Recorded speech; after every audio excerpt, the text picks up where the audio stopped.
Matter हमारा pure भी हो सकता है और मिक्सचर या फिर इम्प्योर जिसको हम कहते हैं वो भी हो सकता है। पर एक फिक्स्ड प्रोपोर्शन में अगर मैं हाइड्रोजन और ऑक्सीजन को लेती हूं तो मेरे पास क्या बनता है बेटा, वाटर H2O, जो कि क्या है, एक कंपाउंड का एग्जाम्पल है। हम बेसिसिटी कैसे पता लगाएंगे?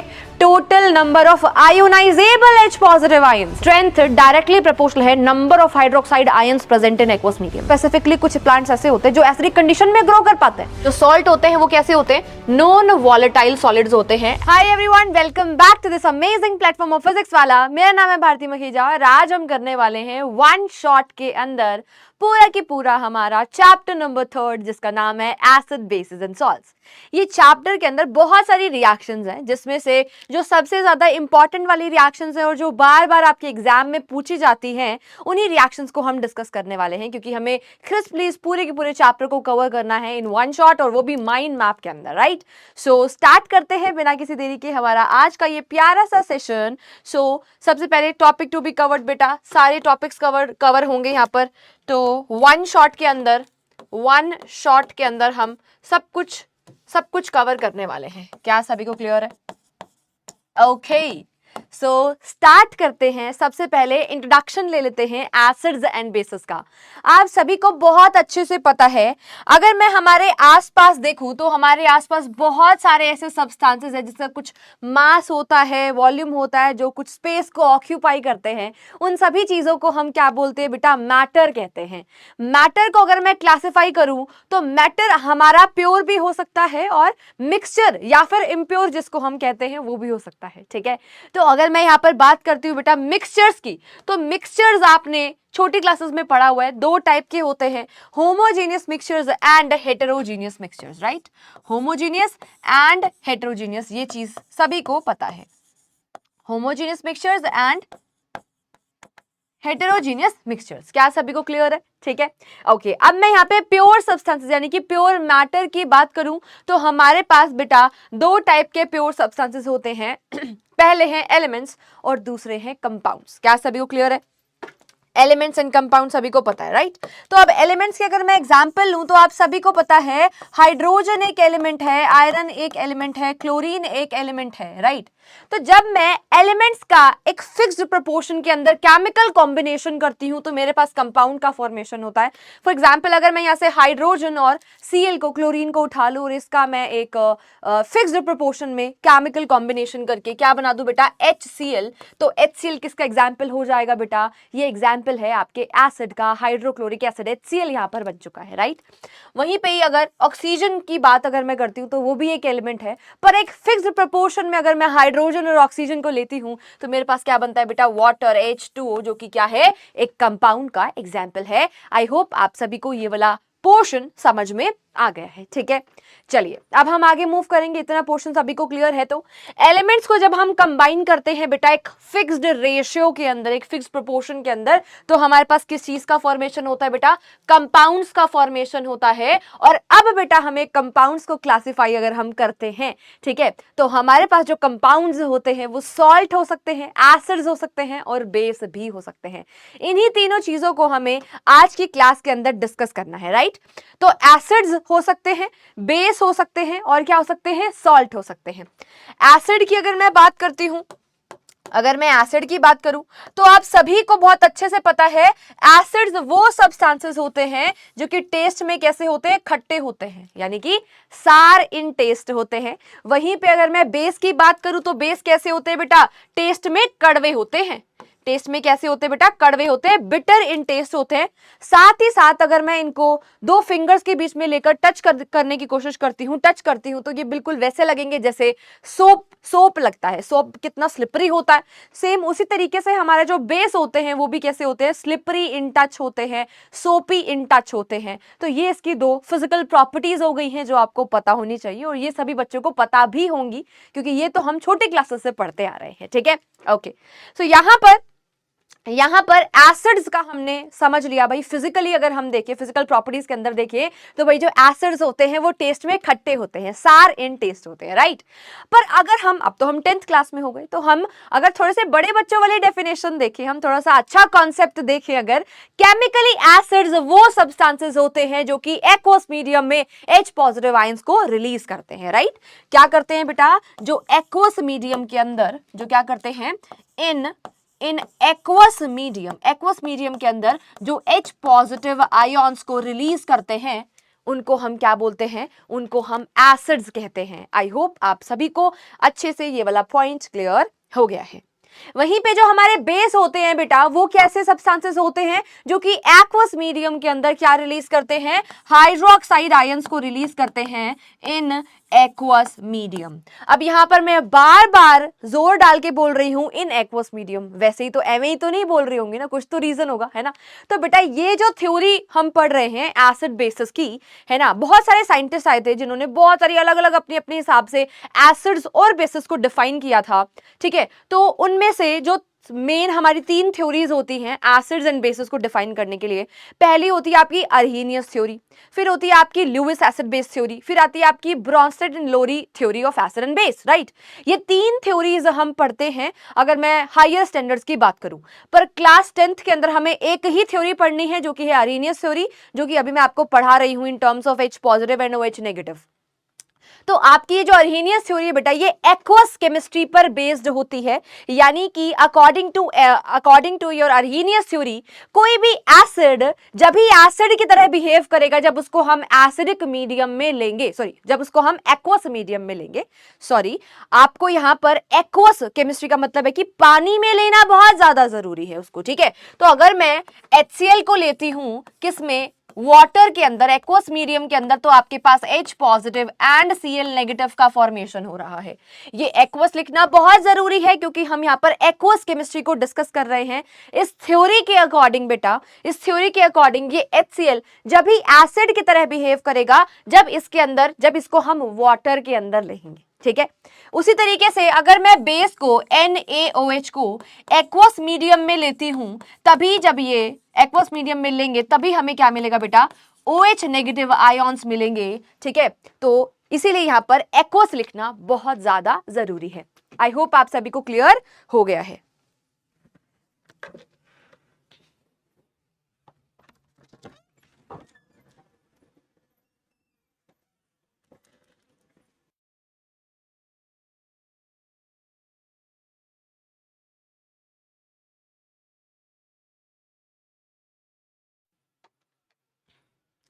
चलिए अब इसके बाद एसिड्स एंड बेसिस को समझने के बाद अब हमारे पास बारी आती है सॉल्ट्स की।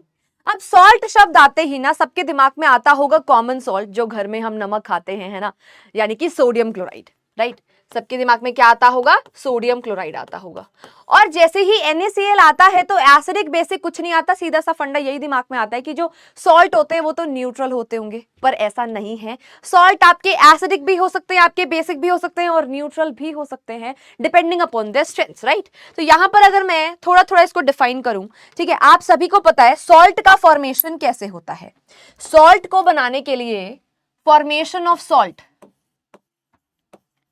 किसकी बात करूं बेटा, फॉर्मेशन ऑफ सॉल्ट की अगर मैं बात करती हूं तो न्यूट्रलाइजेशन रिएक्शन से हम सॉल्ट को फॉर्म करते हैं, ये बात सभी को पता है। यानी कि जब बेटा आपका एसिड को हम रिएक्ट करवाते हैं बेस के साथ, तब हमारे पास क्या बनता है बेटा, सॉल्ट का फॉर्मेशन होता है। अब मैं कह रही हूं आपको कि ये जो सॉल्ट है बेटा, ये एसिडिक भी हो सकता है, ये बेसिक भी हो सकता है और ये न्यूट्रल भी हो सकता है, ठीक है। एसिडिक भी हो सकता है, बेसिक भी हो सकता है और न्यूट्रल भी हो सकता है। एक एक करके तीनों को यहां पे समझने वाले हैं। सबसे पहले हम एसिडिक सॉल्ट की बातें कर लेते हैं। देखो सॉल्ट न्यूट्रल कब होगा, जब रिएक्ट करने वाले एसिड और बेस दोनों की जो पावर है, ठीक है, वो दोनों की दोनों इक्वल स्ट्रेंथ के होंगे, सेम स्ट्रेंथ के होंगे, तब हमारे पास जो सॉल्ट बनेगा बेटा वो न्यूट्रल बनेगा। क्योंकि अगर एसिड भी स्ट्रांग है और बेस भी स्ट्रांग है तो आपस में वो इक्वली क्या करेंगे, एक दूसरे को न्यूट्रलाइज कर देंगे। एंड न्यूट्रलाइजेशन करने के बाद न्यूट्रलाइजेशन करने के बाद हमारे पास किस चीज का फॉर्मेशन हो जाएगा, सॉल्ट का फॉर्मेशन हो जाएगा। क्या सभी को क्लियर हो गया है? ठीक है, सॉल्ट एंड साथ में क्या बनता है बेटा, वाटर का भी फॉर्मेशन होता है, ये भी आपको पता होना चाहिए, वाटर का भी फॉर्मेशन होता है। ये सुनो, समझ में आया?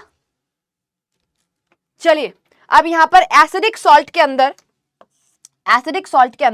हम यहां पर देखते हैं कि कब एसिडिक सॉल्ट का फॉर्मेशन होगा। अगर बेटा आपका एसिड जो होगा वो ज्यादा पावरफुल हुआ बेस के कंपैरिजन में, ठीक है, एसिड ज्यादा पावरफुल हुआ बेस के कंपैरिजन में, तो मुझे एक बात बताओ, बेस क्या इतने पावरफुल एसिड को कंप्लीटली न्यूट्रलाइज कर पाएगा?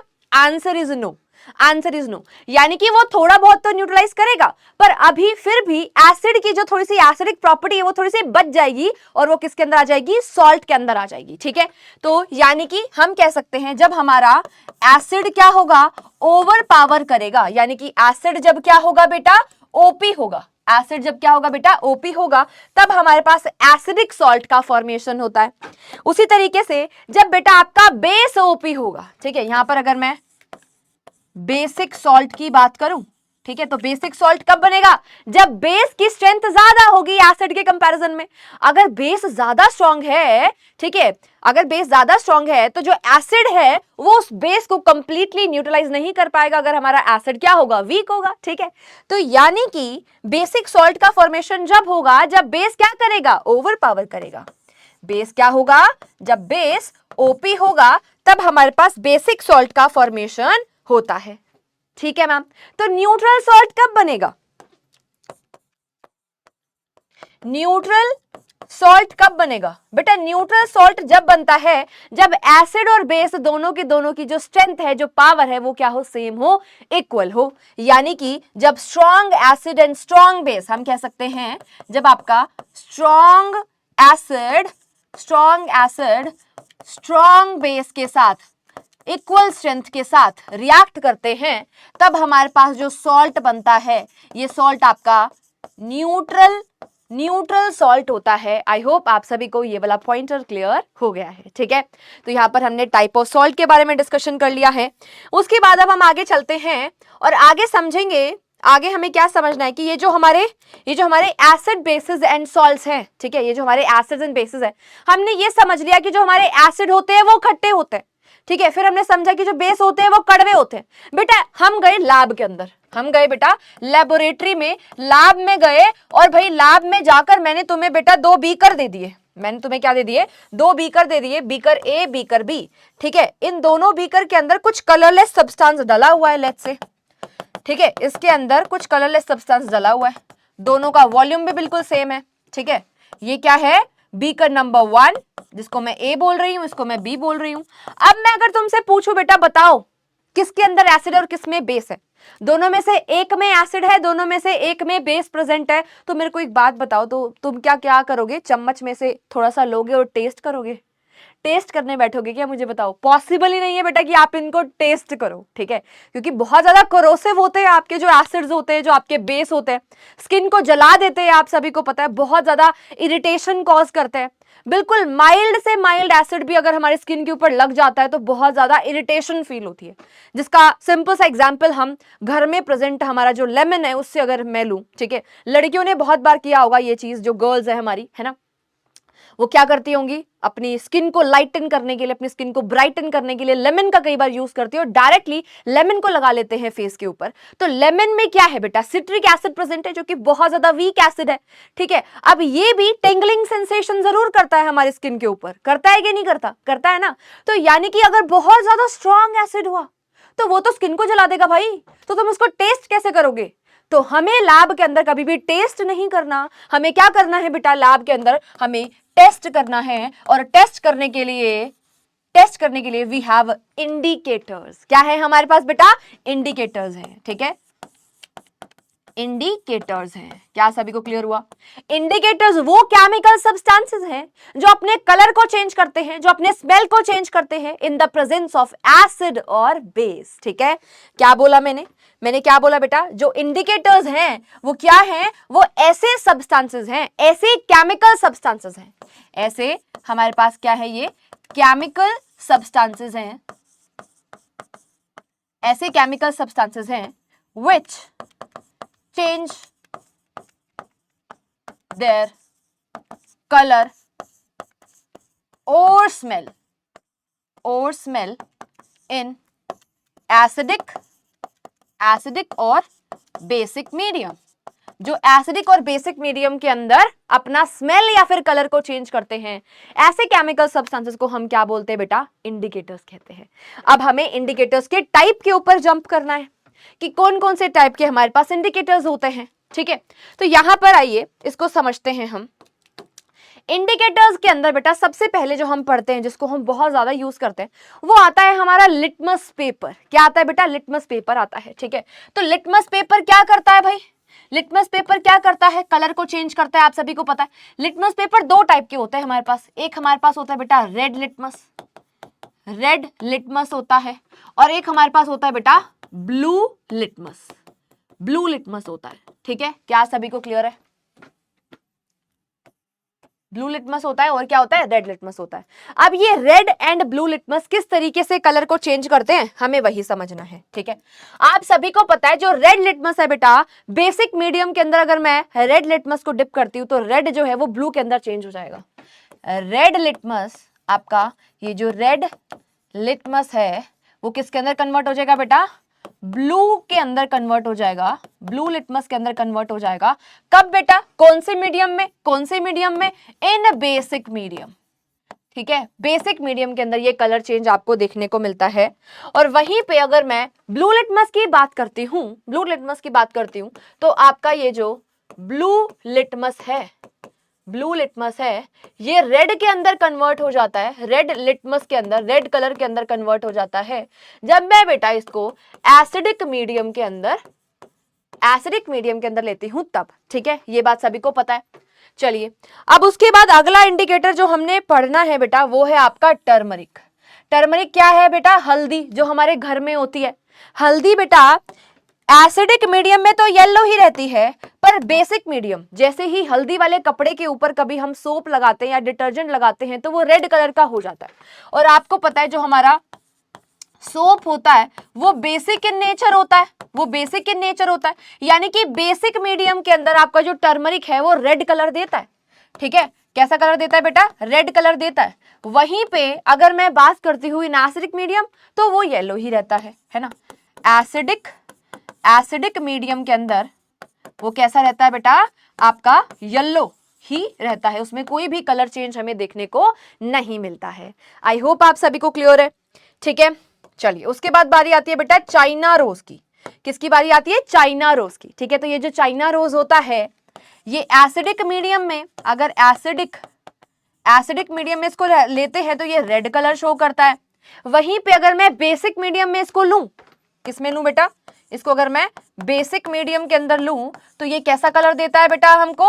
ये हमें देता है ग्रीन कलर। ध्यान रखेंगे सभी बच्चे, ये वाला पॉइंट इंपॉर्टेंट है, ठीक है। जो चाइना रोज है वो बेसिक मीडियम में हमें ग्रीन कलर देता है। आई होप आप सभी को अच्छे से क्लियर हो गया है। उसके बाद है बेटा हमारा वनीला एसेंस, ठीक है। क्या है बेटा? Vanilla essence, onion and clove oil, ये तीनों की तीनों बेटा हमारे ओल्फैक्टरी इंडिकेटर्स के अंदर आते हैं। किसमें आते हैं? वनीला एसेंस, ठीक है, अनियन, उसके बाद क्लोव ऑयल, ये तीनों की तीनों किसमें आते हैं बेटा? आपके ऑल्फैक्टरी इंडिकेटर्स के अंदर आते हैं। Olfactory term is related to smell, यानी कि ये तीनों की तीनों के अंदर स्मेल में चेंज आएगा जब इसको हम एसिडिक और बेसिक मीडियम के अंदर लेते हैं, ठीक है। तो यहां पर जब मैं इसको किस में लेती हूं बेटा? क्लोव ऑयल को किस में लूं? एसिड में लूं तो क्या होगा?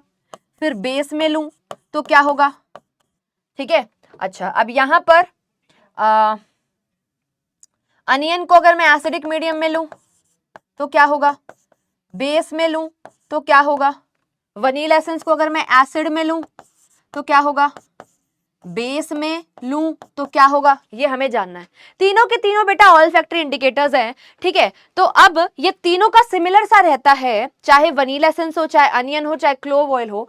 एसिडिक मीडियम में इनकी जो कैरेक्टरिस्टिक स्मेल होती है वो परसिस्ट करती है, ठीक है। उसकी जो स्मेल है, स्मेल क्या करेगी? परसिस्ट करेगी, ठीक है। Smell will persist. यहां पे क्या हो जाएगा? बेस के अंदर लॉस ऑफ स्मेल हो जाएगा, लॉस ऑफ स्मेल हो जाएगा, ठीक है। और वहीं पे अगर मैं इनकी बात करती हूं आगे, एसिड में फिर से स्मेल यहाँ पर परसिस्ट करेगी, ठीक है, और यहाँ पर क्या हो जाएगा बेटा, लॉस ऑफ स्मेल हो जाएगा, ठीक है। यहाँ पर भी बेसिक मीडियम में क्या हो जाएगा, लॉस हो जाएगा, और यहाँ पर स्मेल परसिस्ट करेगी। आई होप आप सभी को क्लियर है।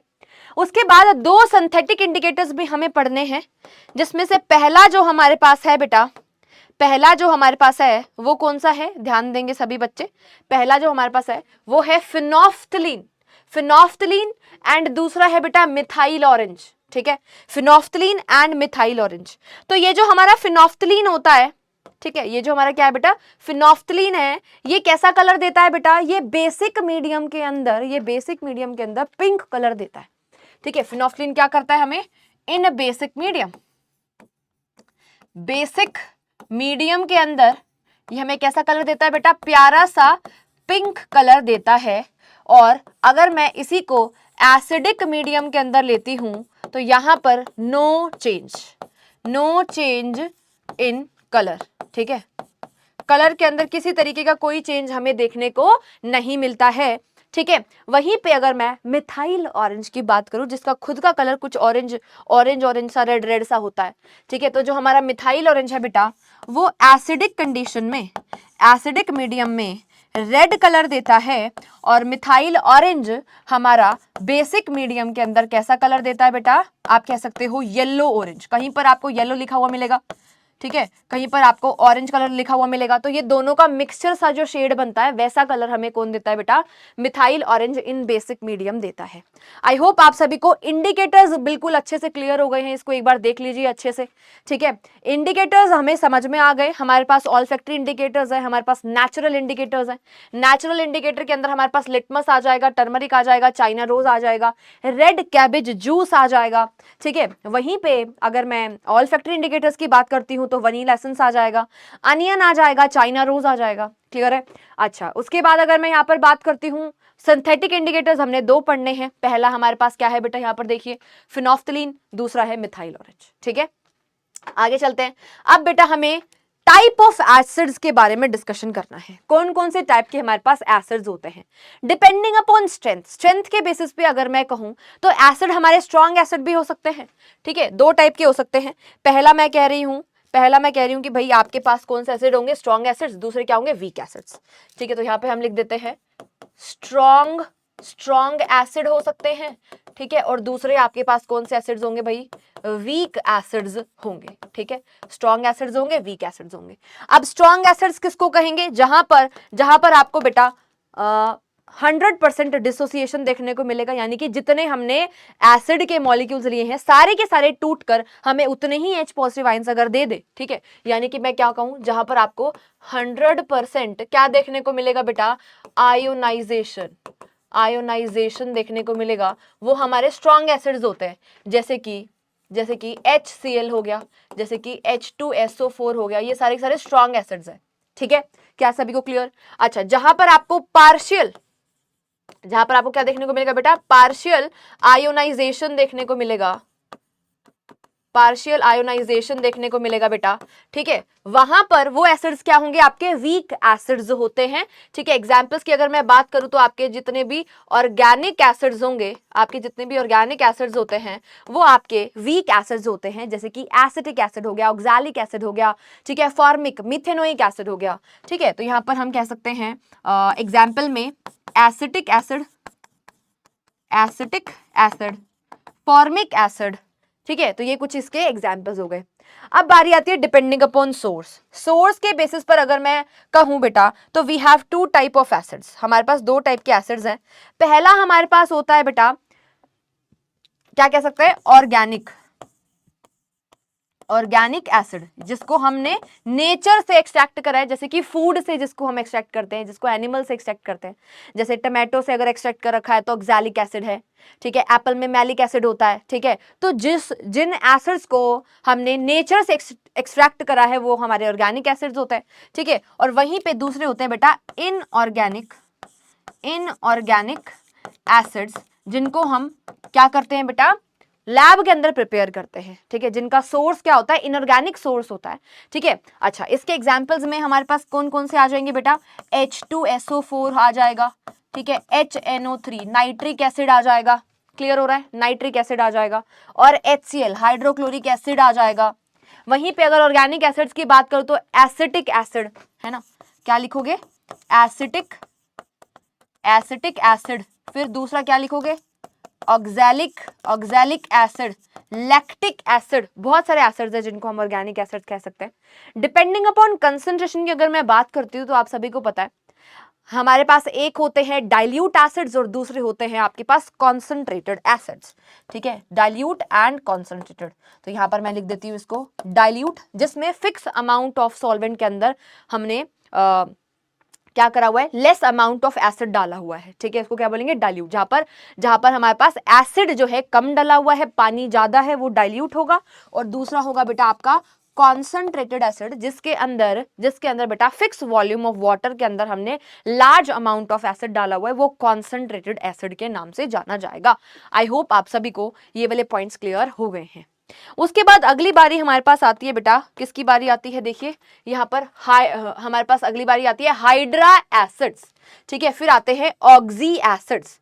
हाइड्रा एसिड्स क्या होंगे बेटा, हाइड्रा एसिड्स नाम से ही समझ में आ रहा है बेटा, जिनके पास हाइड्रोजन तो देखो सबके पास ही होता है ना। अगर मैं एसिड्स की बात करती हूं तो हाइड्रा एसिड्स बेसिकली वो होंगे जिनके पास ऑक्सीजन नहीं होगा, अब तुम कहोगे कि मैम यहाँ पर जो हाइड्रा एसिड्स का एग्जांपल लिखा है वो HNO3 है, तो बेटा ये गलत लिखा हुआ है। इसका एग्जांपल की अगर हम बात करें तो HCl हाइड्रोक्लोरिक एसिड की अगर मैं बात करती हूँ, HCl, HF, HBr, ये सारे के सारे एसिड्स है, इनके पास हाइड्रोजन प्रेजेंट है, और हाइड्रोजन तो सारे एसिड्स के पास होती है, पर यहाँ पर ऑक्सीजन प्रेजेंट नहीं है, मेन बात ये थी, ठीक है। तो HF हो गया, HBr हो गया, ये सारे के सारे किसके एग्जांपल्स हो गए, हाइड्रा एसिड्स के एग्जांपल्स हो गए, ठीक है। चलिए अब हम यहाँ पे बात करते हैं ऑक्सी एसिड्स की। तो ऑक्सी एसिड्स क्या होते हैं बेटा, जिनके पास ऑक्सीजन तो होना ही होना चाहिए, कंपल्सरी कंडीशन क्या है कि यहाँ पर ऑक्सीजन हो, contain oxygen along with the hydrogen, और अगर एसिड है तो हाइड्रोजन तो होगा ही होगा, ठीक है, एसिड है तो हाइड्रोजन तो होगा ही होगा। तो H2SO4 किसका एग्जांपल हो गया बेटा, ऑक्सी एसिड का एग्जांपल हो गया है। क्या सभी को क्लियर हो गया, बताइए भाई, क्या सभी को क्लियर है। साथ में आप HNO3 का भी एग्जांपल लिख सकते हो, ठीक है, जहां पर क्या प्रेजेंट है, हाइड्रोजन के साथ ऑक्सीजन भी कंपलसरी है कि होना ही होना चाहिए, उनको हम ऑक्सी एसिड्स कहते हैं। हाइड्रा एसिड्स के अंदर बेसिकली ओनली एंड ओनली आपके पास क्या होनी चाहिए, हाइड्रोजन होनी चाहिए, ऑक्सीजन नहीं होनी चाहिए। तो इसके एग्जांपल्स HCl हो जाएगा, HCl, HBr एंड HF, ये सारे के सारे हाइड्रा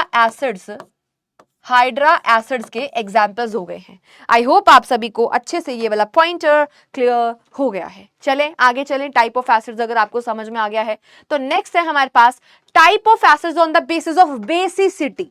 बेसिसिटी क्या होती है बेटा, बेसिसिटी क्या होती है ये समझना पड़ेगा हमें, ये वाला टर्म काफी इंपॉर्टेंट है, इसके ऊपर इंपॉर्टेंट मार्क कर लेंगे सभी बच्चे, ठीक है। चलिए बेसिसिटी को समझते हैं। बेसिसिटी को कैसे हम समझ सकते, देखो बेसिसिटी क्या होती है, total number of ionisable H positive ions को क्या बोलते हैं हम, पर एसिड मॉलिक्यूल, कितने H पॉजिटिव आयंस बाहर निकल के हाइड्रोनियम आयन का फॉर्मेशन कर रहे हैं, वही क्या होती है हमारे एसिड की बेसिसिटी होती है, ठीक है।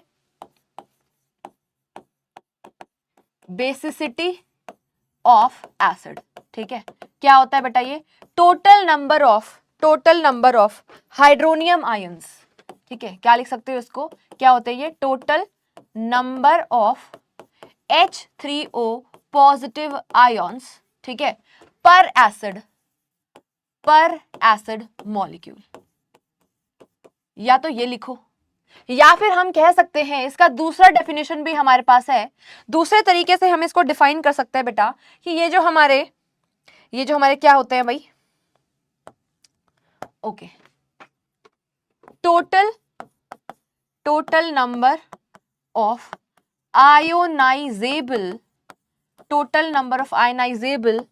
H पॉजिटिव आयंस हमें क्या बताता है, बेसिसिटी बताता है। तो ये जो मैंने आयोनाइजेबल शब्द लिखा है ये बहुत ज्यादा इंपॉर्टेंट है, ठीक है। अभी इसके ऊपर डिस्कशन करेंगे, पहले टाइप देख लेते हैं। जैसे सबसे पहले ऑन द बेसिसिटी अगर हम बातें करते हैं, OTBO का मतलब है ऑन द बेसिस ऑफ, ठीक है। सो सबसे पहले अगर हम बात करें, डिस्कशन करें, तो मेरे पास जो आता है वो है मोनोबेसिक एसिड, ठीक है। मोनोबेसिक मतलब जिसमें एक एसिड मॉलिक्यूल में से एक ही हाइड्रोनियम आयन का फॉर्मेशन होता है, यानी कि एक ही आयनाइजेबल H पॉजिटिव आयन है, उसको हम क्या बोलते हैं बेटा, उसको हम मोनोबेसिक एसिड कहते हैं। क्या बोलते हैं? Monobasic acid. जैसे HCl का अगर मैं एग्जांपल दूं तो ये जब टूटेगा बेटा इन एक्वस मीडियम, एक्वस लिखना इज बहुत इंपॉर्टेंट, ठीक है, H पॉजिटिव प्लस में Cl नेगेटिव का फॉर्मेशन हुआ, ठीक है, तो यहां पर एक ही H पॉजिटिव आयन निकला है, ठीक है, एक ही H पॉजिटिव आयन रिलीज हो रहा है पर एसिड मॉलिक्यूल, जो कि आगे जाके हाइड्रोनियम आयन बनाएगा कितना, एक, इसलिए इसको मोनोबेसिक कहा, ठीक है। डाई बेसिक क्या हो जाएगा, जब हमें 2H पॉजिटिव मिलेंगे, दो हाइड्रोजन H पॉजिटिव आयंस हमारे क्या है, आयोनाइजेबल हैं, दो H पॉजिटिव आयंस निकल पा रहे हैं, ठीक है।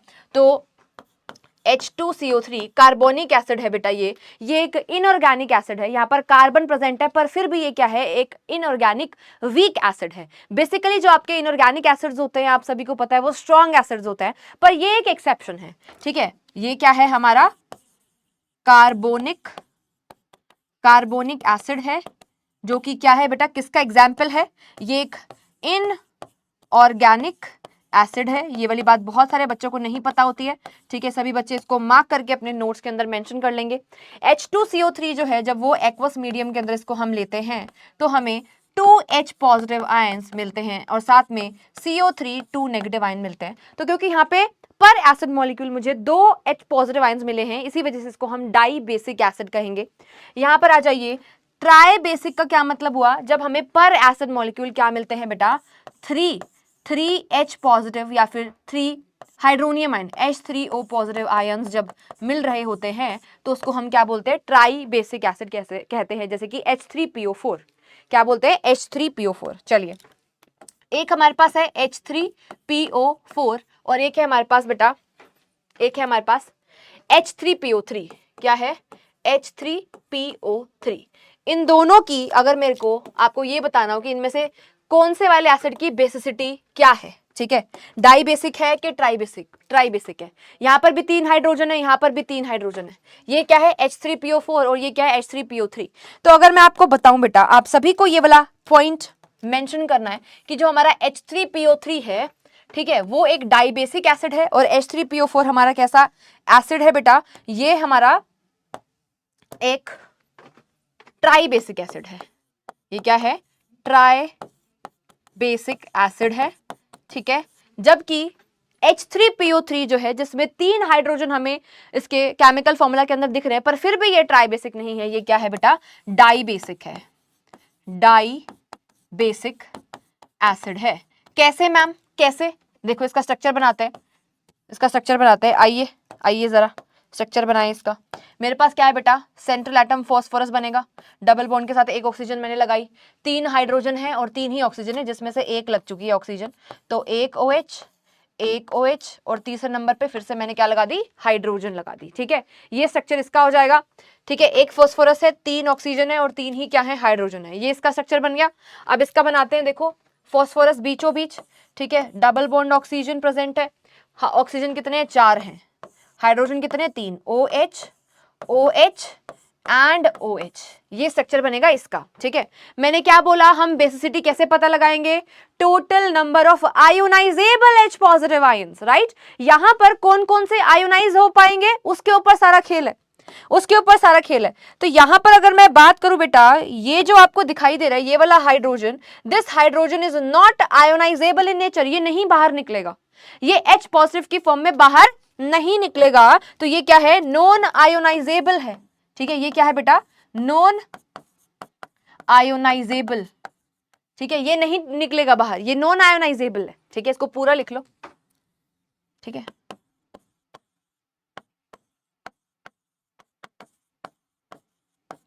नॉन आयनाइजेबल है, क्यों, क्योंकि डायरेक्टली बॉन्डेड है। इस केस में ये वाला हाइड्रोजन ऑक्सीजन के साथ जुड़ा हुआ है और ऑक्सीजन और हाइड्रोजन के बीच में इलेक्ट्रोनेगेटिविटी का डिफरेंस होता है, जिसकी वजह से ये बाहर निकल जाएगा, ठीक है। तो यहाँ पे पर एसिड मॉलिक्यूल्स हमें 2H पॉजिटिव आयंस ही मिलेंगे, OH वाले जो हाइड्रोजन है यही वाले आयोनाइजेबल है। यहां पर अगर मैं बात करूं, ऑल 3 आर आयोनाइजेबल, तो यहां पर हम लिखेंगे all 3 hydrogen, all 3 hydrogen are ionizable, ये कैसे हैं, आयोनाइजेबल हैं इन नेचर, ठीक है। तो यहाँ पर एसिड मॉलिक्यूल हमें 3H पॉजिटिव आयंस मिल रहे हैं, इसी वजह से बेटा ये ट्राई बेसिक है। ये वाला पॉइंट बहुत ज़्यादा इंपॉर्टेंट है, मैं तुम्हें बता नहीं सकती कितना इंपॉर्टेंट है, ये एग्जाम में आने के बहुत ज़्यादा चांसेस है। इसको एक बार देख लेंगे सभी बच्चे, फिर हम आगे मूव करेंगे। देखो ज़रा फटाफट से क्लियर हो रहा है कि नहीं हो रहा, ठीक है। आगे चलते हैं। देखिए इसके बाद बारी आती है बेटा स्ट्रेंथ ऑफ एसिड की, कि कौन सा एसिड कितना ज्यादा स्ट्रांग है, या फिर कह लो बेस की स्ट्रेंथ की, ठीक है। एसिड और बेस के दोनों की स्ट्रेंथ की बातें करते हैं। तो यहां पर हेडिंग लगाएंगे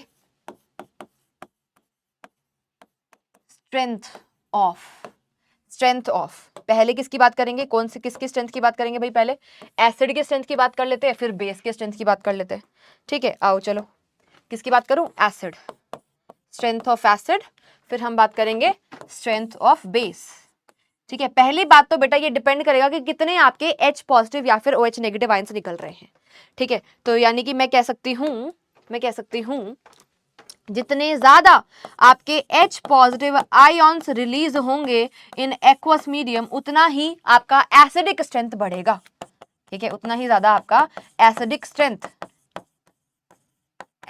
क्या करेगा, इंक्रीज होगा। वहीं पे बेस की अगर मैं बात करूं, जितना ज्यादा आपके पास H पॉजिटिव आयंस होंगे, सॉरी बेस की बात करें तो मैम हाइड्रोक्साइड आयंस लीजिए, यस बेटा बिल्कुल ठीक। तो जितने ज्यादा हाइड्रोक्साइड आयंस आपके होंगे बेटा एक्वस मीडियम के अंदर, उतना ही ज्यादा आपका बेसिक करेक्टर होगा, आपका बेसिक स्ट्रेंथ होगा, ठीक है, बेसिक स्ट्रेंथ होगा, ठीक है। क्लियर हो रहा है, समझ में आया कि नहीं, ठीक है। फॉर एसिड्स बेटा यहां पर हम एक और चीज समझते हैं, स्ट्रेंथ ऑफ एसिड को और ज्यादा क्लियरली समझने के लिए वी हैव अनदर कॉन्सेप्ट जिसको हम बोलते हैं डिग्री ऑफ आयोनाइजेशन, एंड जिसको हम अल्फा से रिप्रेजेंट करते हैं, degree of ionisation, right. Degree of ionisation हमें बताता है कि कोई पर्टिकुलर एसिड कितना ज्यादा आयोनाइज हो रहा है, किस डिग्री तक आयोनाइजेशन शो कर रहा है, ठीक है, उस बेसिस पर हम बताते हैं। डिग्री ऑफ आयोनाइजेशन हमें कैलकुलेट कैसे करना है, for calculating degree of ionisation हमारे पास फॉर्मूला है number of acid molecule ionised, कितने एसिड मॉलिक्यूल आयोनाइज हुए हैं, टोटल कितने थे, टोटल कितने में से कितने आयोनाइज हुए, इनटू में 100। भाई वही चीज तो है, परसेंटेज कैसे निकालते हो तुम अपने मार्क्स की, जब एग्जाम तुम्हें आंसर शीट मिलती है तो फटाक से आंसर क्या निकाल देते हो तुम अपने, तुम्हारे खुद के क्या, तुम पूरी क्लास के निकाल कर बैठे होते हो कि किसकी कितने परसेंटेज बनी है, तो कैसे निकालते हो, टोटल मार्क, तुम्हारे जितने तुमने ऑब्टेन करे उतने मार्क अपॉन में टोटल, ठीक है, इनटू में क्या करते हो 100, वही चीज है। Number of acid molecule ionise, कितने आयोनाइज हुए, कितने में से, टोटल में से, इनटू 100। तो ये जो वैल्यू आएगी आपकी, अगर वो वैल्यू बेटा क्या हुई, 30% से ज्यादा हुई, अगर ये आंसर जो है 30% प्लस आया, तो उसको हम क्या बोलेंगे, उसको हम स्ट्रॉन्ग एसिड कहते हैं। और अगर ये इसकी जो वैल्यू है वो 30% से कम आती है तो उसको हम वीक एसिड कहते हैं। आई होप आपको ये वाला पॉइंट क्लियर हो गया है, डिग्री ऑफ आयोनाइजेशन वाला, ठीक है। चलिए अब हम यहाँ पर प्रिपरेशन ऑफ एसिड्स की बातें करते हैं कि किस तरीके से हम एसिड को प्रिपेयर करेंगे, ठीक है। चलिए देखते हैं। तो सबसे पहले बेटा डायरेक्ट कॉम्बिनेशन, जिसको हम सिंथेसिस भी कह सकते हैं, ठीक है, क्या कहूंगी मैं, डायरेक्ट कॉम्बिनेशन या फिर इसको सिंथेसिस रिएक्शन भी कहते हैं, जिसमें मैं क्या कर रही हूं, मैंने हाइड्रोजन लिया और मैंने क्या लिया, Cl लिया, दोनों को आपस में ऐड करवाया, डायरेक्ट कंबाइन करवाया, मेरे पास क्या बन गया बेटा, HCl का फॉर्मेशन हो गया, ठीक है। HCl क्या है, हाइड्रोक्लोरिक एसिड, ठीक है। अगला देखिए, नेक्स्ट में मैं क्या कर रही हूं बेटा, मैं नॉन मेटेलिक ऑक्साइड कह लो इसको, या फिर एसिडिक ऑक्साइड कह लो, है ना। मैंने क्या लिया बेटा, एक एसिडिक ऑक्साइड, मेरे को एसिड का फॉर्मेशन करना था, तो मैंने क्या लिया, मैंने एसिडिक ऑक्साइड को पानी में घोल दिया, मैंने एसिडिक ऑक्साइड SO3 को वाटर में ले लिया, मेरे पास क्या बन गया, H2SO4, जो कि क्या है, सल्फ्यूरिक एसिड है, इसका फॉर्मेशन हो गया। क्लियर है। नेक्स्ट है बेटा, मैंने क्या किया, सल्फर को HNO3 नाइट्रिक एसिड के साथ रिएक्शन करवाया। नाइट्रिक एसिड बहुत ही ज्यादा हमारे पास क्या होता है, स्ट्रॉन्ग ऑक्सीडाइजिंग एजेंट होता है, स्ट्रॉन्ग ऑक्सीडाइजिंग एजेंट की तरह एक्ट करता है। तो यहां पर ये नॉन मेटल का ऑक्सीडेशन करेगा और मेरे को क्या मिल जाएगा, एसिड H2SO4 मिल जाएगा, ठीक है। क्या मिल जाएगा बेटा, H2SO4 मिल जाएगा, और साथ में वाटर एंड NO2 यहां पर क्या हो जाएगा, रिलीज हो जाएगा, ठीक है। अब क्योंकि मैंने यहाँ पे नॉन मेटल सल्फर ली थी, इसी वजह से मेरे पास एसिड जो मिला है वो मुझे H2SO4 मिला है, ठीक है। क्लियर हो रहा है। तो यहाँ पर क्या करवा रहे हैं हम बेटा, ऑक्सीडेशन करवा रहे हैं, oxidation of non metal, non metal का क्या करवा रहे हैं बेटा, ऑक्सीडेशन करवा रहे हैं। तो आफ्टर ऑक्सीडेशन मुझे एसिड मिला, वाटर, और साथ में NO2 गैस रिलीज हो जाएगी। क्यों? क्योंकि मैंने जो एसिड लिया है वो नाइट्रिक एसिड लिया है। ठीक है, अच्छा आगे चलिए फोर्थ पॉइंट के ऊपर, क्या है, NaCl, क्या लिया मैंने, सॉल्ट को रिएक्शन करवा रही हूँ H2SO4 के साथ। ठीक है, तो जब मैंने NaCl सॉल्ट को H2SO4 के साथ रिएक्शन करवाया तो मुझे फिर से क्या मिलता है, NaHSO4 मिला। ठीक है, सॉल्ट मिला और साथ में एक और दूसरा एसिड मिला। यानी कि एसिड का यूज करके, एक एसिड का यूज करके हम दूसरे एसिड को भी क्या कर सकते हैं, प्रिपेयर कर सकते हैं, बना सकते हैं। तो यहां पर मैंने सॉल्ट का रिएक्शन करवाया H2SO4 के साथ, और यहां पर ये जो Na है ये H2SO4 में से HSO4 प्लस में H पॉजिटिव बाहर निकल जाएगा। तो इसमें से ये जो HSO4 है वो Na के साथ जुड़ेगा और NaHSO4 का फॉर्मेशन करेगा। साथ में बेटा यहां से जो H पॉजिटिव एक रिलीज हुआ था वो H पॉजिटिव इस Cl नेगेटिव के साथ जुड़ेगा और मुझे HCl यहां पर मिल जाएगा, जो कि क्या है, एसिड है। आई होप आप सभी को सारे के सारे मेथड ऑफ प्रिपरेशन समझ में आ गए हैं। ठीक है, अगर ये सारे के सारे मेथड ऑफ प्रिपरेशन आपको क्लियर है तो अब हम बेटा आगे मूव करेंगे and chemical properties of acids के ऊपर मूव करते हैं। ठीक है, पहली प्रॉपर्टी क्या है बेटा, देखिए, reaction of acid with the active metal.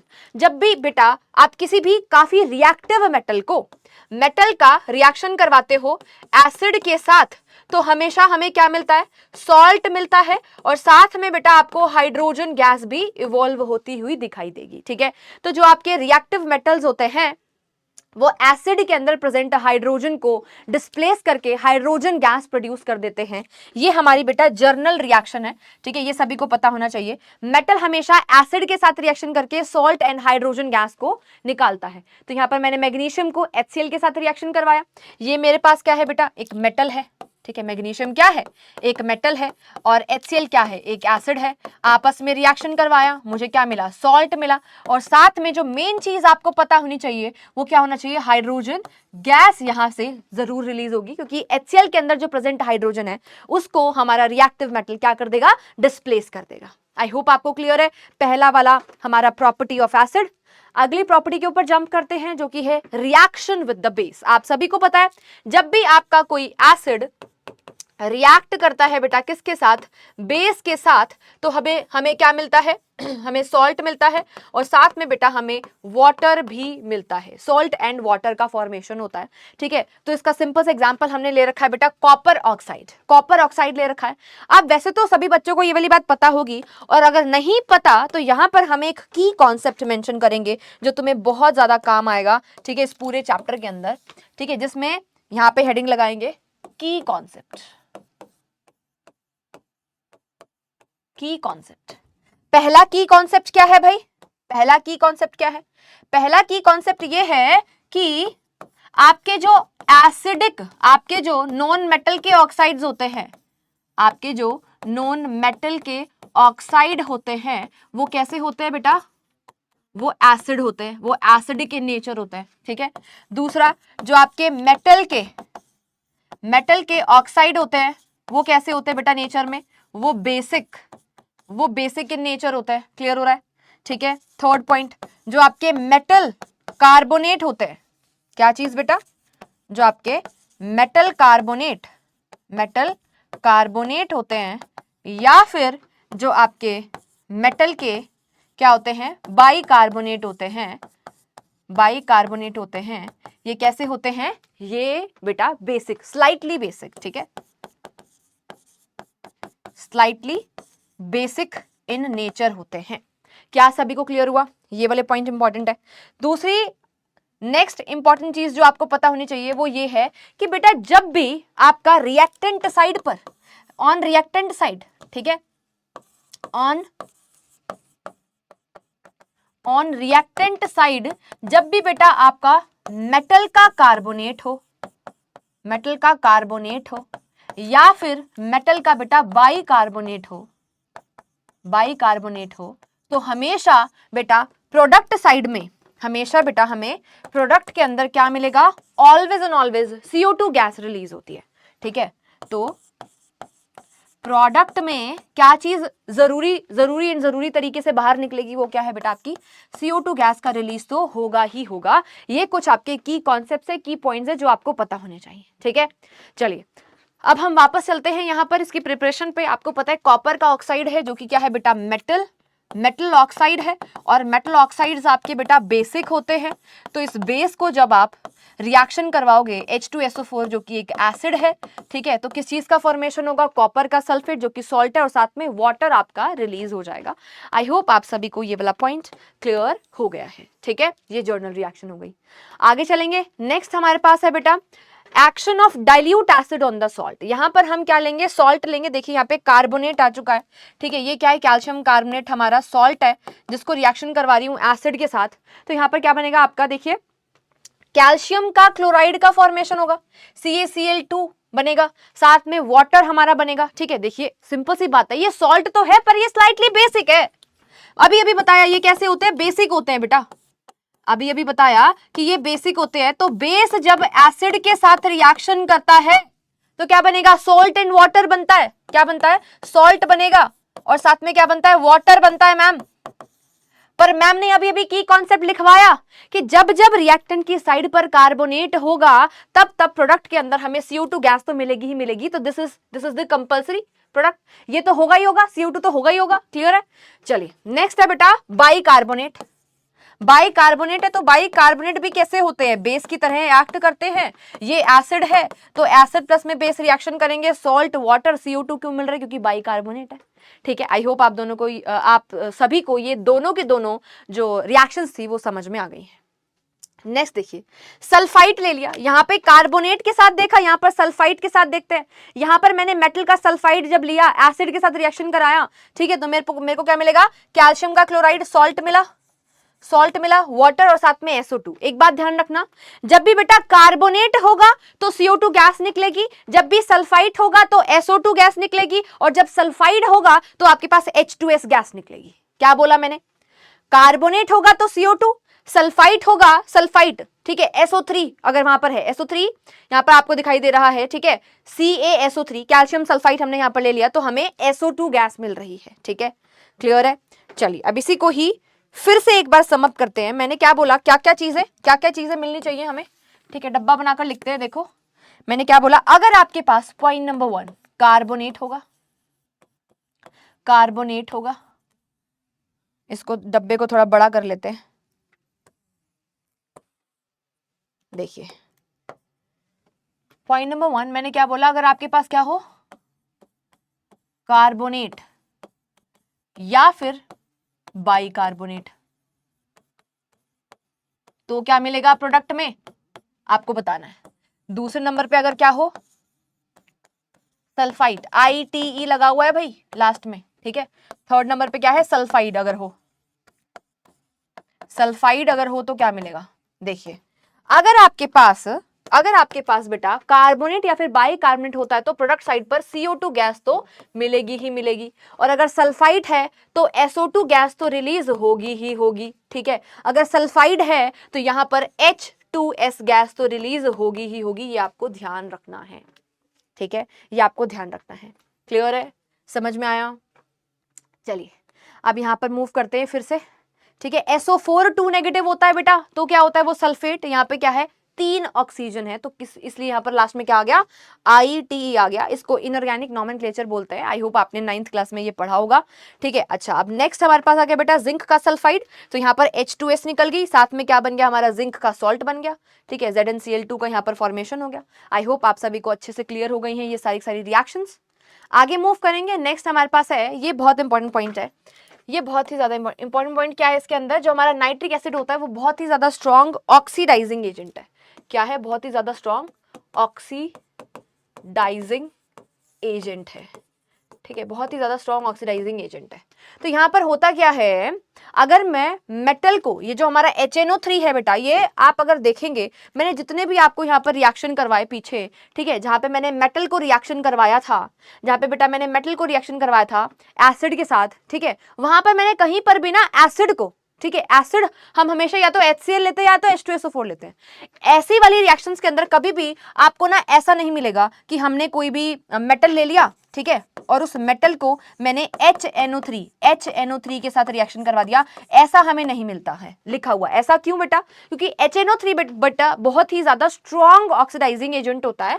तो यहाँ पर ये मेटल जब इसमें से क्या रिलीज करती है, एसिड में से हाइड्रोजन को रिलीज करती है, तो अब क्योंकि ये बहुत ही ज्यादा स्ट्रॉन्ग ऑक्सीडाइजिंग एजेंट होता है, तो ये H2 गैस को वाटर के अंदर कन्वर्ट कर देता है, ऑक्सीडेशन करवा देता है, एडिशन ऑफ ऑक्सीजन कर देता है।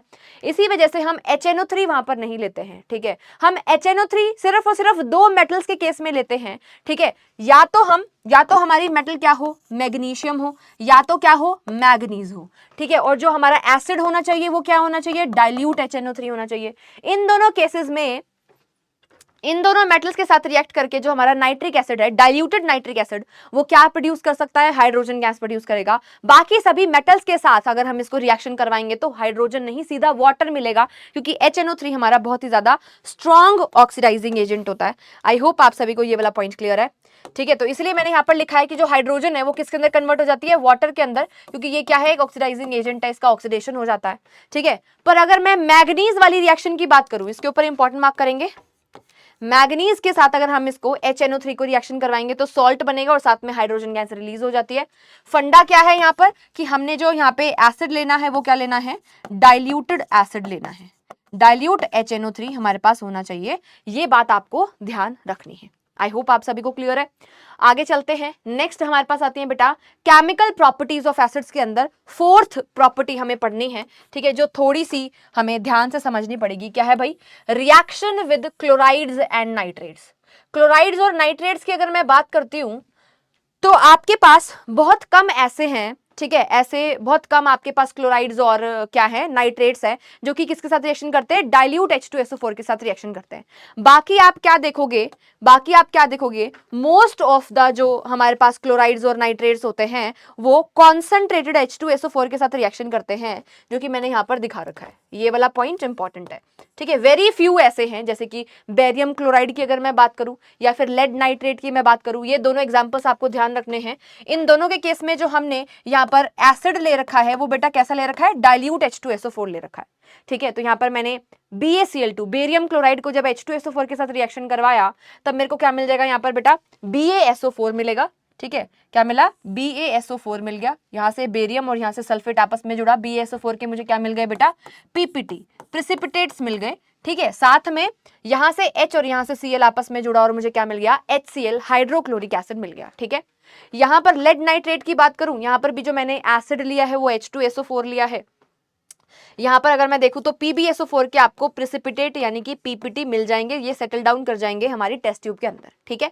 अच्छा, नेक्स्ट यहाँ पर देखूं, NaCl ले लिया बेटा, H2SO4 यहाँ पर हम क्या ले रहे हैं, कंसंट्रेटेड, ठीक है, कंसंट्रेटेड लिया तब मेरे को NaHSO4 और साथ में HCl मिल रहा है। ये मेरे पास क्या है बेटा, सॉल्ट है, क्या है ये, सॉल्ट है, और साथ में एसिड रिलीज हो रहा है। यहाँ पर KNO3 पोटेशियम नाइट्रेट को कॉन्सेंट्रेटेड H2SO4 के साथ जब मैंने रिएक्शन करवाया तो मुझे KHSO4 और साथ में क्या मिल रहा है, HNO3 मिल रहा है, ठीक है। HNO3 क्यों, यहाँ से H और ये NO3 के साथ जुड़ जाएगा। ये जो K है ये यहाँ से किसके साथ जुड़ेगा, HSO4 के साथ जुड़ के KHSO4 बना लेगा। आई होप आप सभी को क्लियर हो गया है कि किस तरीके से हमने यहाँ पर रिएक्शंस करवाई हैं, ठीक है। चलिए आगे चलते हैं। नेक्स्ट है बेटा प्रिपरेशन ऑफ बेस। पर प्रिपरेशन ऑफ बेस से पहले हम एक बार टाइप ऑफ बेस के ऊपर भी डिस्कशन कर लेते हैं, ठीक है। किसके ऊपर डिस्कशन करें, टाइप ऑफ बेस के ऊपर भी डिस्कशन करना जरूरी है, ठीक है।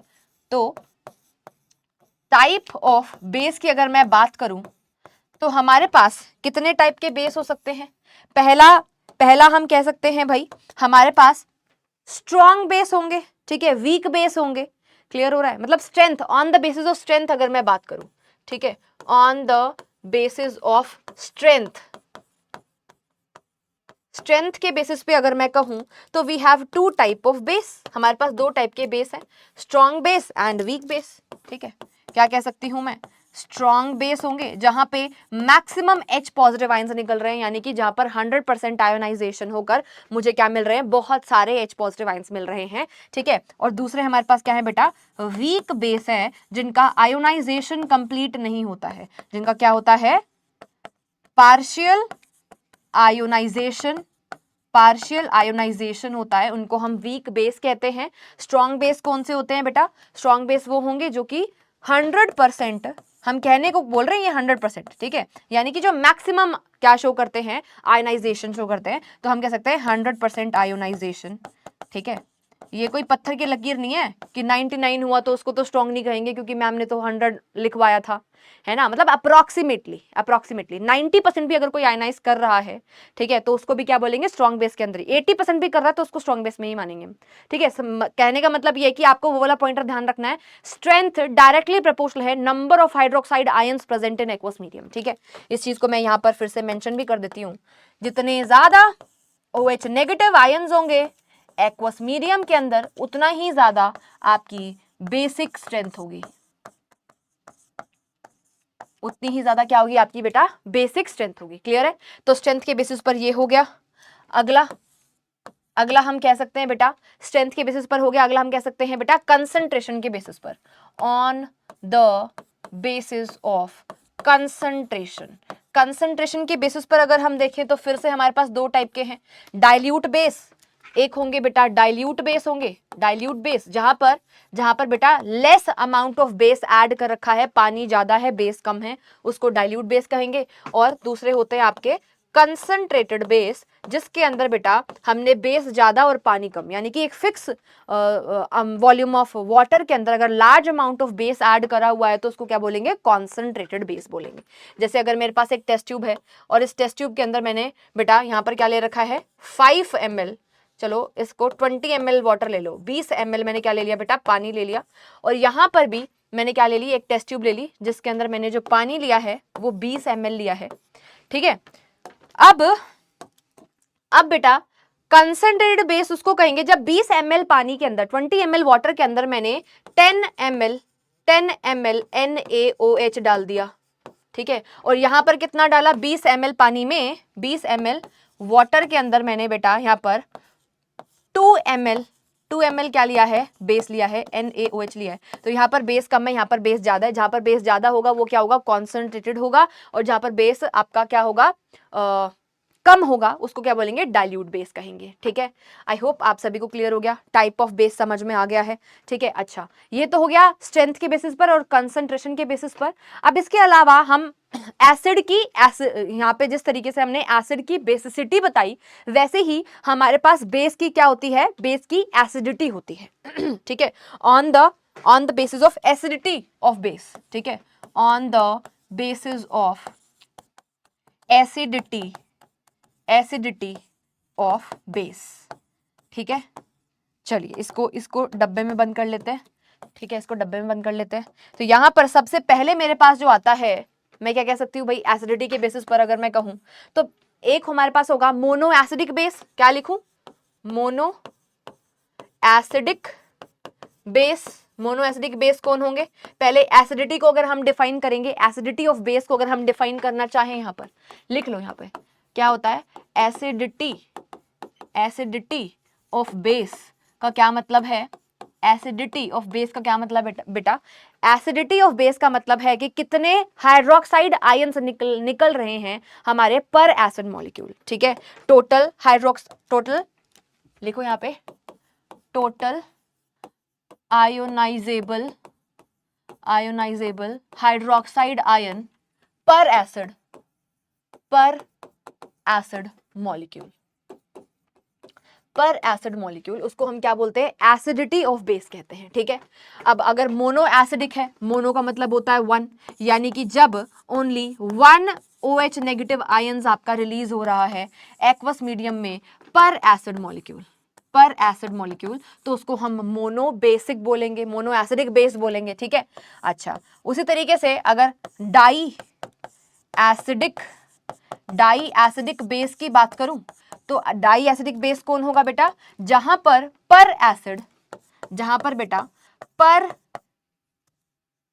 मैंने एसिड तो नहीं दिया यार, बेस की बात कर रहे हैं यहाँ पे, पर बेस आएगा ना, पर बेस मॉलिक्यूल,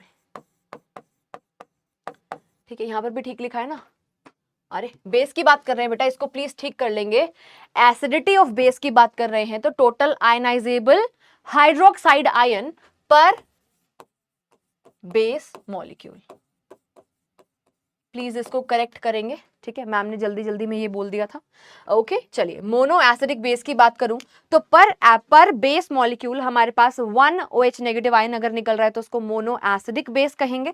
वहीं पे डाई एसिडिक बेस क्या होगा बेटा, डाई एसिडिक बेस किसको बोलेंगे, जिसमें पर बेस मॉलिक्यूल हमारे पास 2 OH नेगेटिव आयन्स रिलीज हो रहे हैं। उसी तरीके से नेक्स्ट हमारे पास आता है बेटा try acidic base. Try acidic base कौन से होंगे, जहां पर बेटा 3 हाइड्रोक्साइड आयन्स आपके रिलीज हो रहे हैं। जैसे अगर आयरन का हाइड्रोक्साइड अगर हमारे पास है तो ये जब निकलेगा तो हमारे पास 3 हाइड्रोक्साइड आयन्स रिलीज होंगे, जिसको हम क्या बोल सकते हैं, ट्राई एसिडिक बेस कह सकते हैं। आई होप आप सभी को क्लियर हो गया है एसिडिटी ऑफ बेस वाला पोर्शन भी, ठीक है। चलिए अब हम आगे चलेंगे एंड प्रिपरेशन ऑफ बेस की बात करते हैं। प्रिपरेशन ऑफ बेस की अगर मैं बात करूं तो यहाँ पे हम, आपको पता है जितने भी हमारे बेस होते हैं, ठीक है, बेस हमने पढ़े या तो वहां पर हाइड्रोक्साइड हो या फिर वो मेटल के ऑक्साइड्स हो, है ना। इस चीज को यहाँ पर डब्बे में डाल के हम एक बार लिख लेते हैं। मैंने क्या बोला, जब भी आपको चेक करना है कि वो बेस है कि नहीं है, वो बेटा बेस है कि नहीं, वो बेस है कि नहीं, ठीक है। तो आपको 2 चीजें याद रखनी है उसके अंदर, क्या, या तो हाइड्रोक्साइड हो, या तो वो क्या हो बेटा, हाइड्रोक्साइड हो, या फिर वो क्या हो बेटा, मेटल का ऑक्साइड हो। क्या हो बेटा, मेटल का ऑक्साइड हो, ठीक है, क्या हो, मेटल का ऑक्साइड हो, ध्यान रखना, ठीक है, क्योंकि मेटल के ऑक्साइड्स भी आपके क्या होते हैं, बेसिक इन नेचर होते हैं। तो यहां पर हम जब बेस की प्रिपरेशन कर रहे हैं तो यहां पे हम मेटल ऑक्साइड की भी बात करेंगे, मेटल ऑक्साइड की भी बात करेंगे। तो यहां पर हमने मेटल को ऑक्सीजन के साथ रिएक्शन करवाया। आपको पता है किसी को भी, चाहे आप मेटल को ऑक्सीजन के साथ रिएक्शन करवा लो, चाहे आप नॉन मेटल को ऑक्सीजन के साथ रिएक्शन करवा लो, उसी का ही क्या बन जाएगा, ऑक्साइड बन जाएगा। मेटल के साथ रिएक्शन करवाया तो मेटल का ऑक्साइड बन गया, जो कि क्या होता है, बेसिक होता है। फिर है बेटा, यहां पर हमने मेटल को लिया और मेटल को हमने पानी के साथ जब रिएक्शन करवाएंगे तो मेरे पास क्या बन जाएगा बेटा, NaOH, जो कि क्या है, बेस है। और साथ में आपकी हाइड्रोजन गैस भी इवॉल्व होगी, ये ध्यान रखना है आपको। जो हमारे रिएक्टिव एक्टिव मेटल्स होते हैं वो पानी में से हाइड्रोजन गैस को डिस्प्लेस कर देते हैं, हाइड्रोजन गैस आपकी रिलीज होती है। ये वाला पॉइंट भी काफी इंपॉर्टेंट है। नेक्स्ट बेटा, अगर मैं जो हमारे पास ये ऑक्साइड बना था, ठीक है, मेटल का ऑक्साइड बना था, उसको अगर मैं पानी के साथ रिएक्शन करवाती हूं तो मेरे पास क्या बन जाएगा, सोडियम हाइड्रोक्साइड बन जाएगा, जो कि क्या है, हाइड्रोक्साइड है, और यानी कि क्या है, बेस है। नेक्स्ट है, अगर मैं यहां पर FeCl3 सॉल्ट को लूं, अगर मैं यहां पर किसी सॉल्ट को लूं और उसको बेटा बेस के साथ रिएक्शन करवा दूं, ठीक है, बेस के साथ रिएक्शन करवा दिया, ठीक है, तो मेरे पास एक दूसरे टाइप का बेस मुझे मिल जाएगा, ठीक है। ये क्या है बेटा, आयरन का हाइड्रोक्साइड है, जो कि क्या होता है, इनसॉल्युबल बेस है। यानी कि ये कैसा बेस हमने बना लिया, इनसॉल्युबल बेस का फॉर्मेशन कर लिया। जबकि जो हमारा NaOH होता है वो वाटर सोल्यूबल बेस होता है। वो क्या होता है बेटा, वाटर सोल्यूबल बेस होता है, ठीक है, क्या होता है, वाटर सोल्यूबल बेस होता है। और वाटर सोल्यूबल बेस को हम क्या बोलते हैं, एल्कली बोलते हैं, ठीक है, एल्कली कहते हैं, ठीक है। तो यहां पर ये एल्कली का प्रिपरेशन हो गया। यहां पर हमने FeCl3 को वाटर सोल्यूबल बेस के साथ रिएक्शन करवा के हमने इनसॉल्युबल बेस का फॉर्मेशन किया, और साथ में हमारे पास क्या निकल गया, सॉल्ट भी बाहर निकला। आगे देखिए, नेक्स्ट है बेटा डीकंपोजिशन। कार्बोनेट के डीकंपोजिशन से भी हमने क्या बनाया है, बेस का फॉर्मेशन करा है। ये किसका एग्जाम्पल है बेटा, डीकंपोजिशन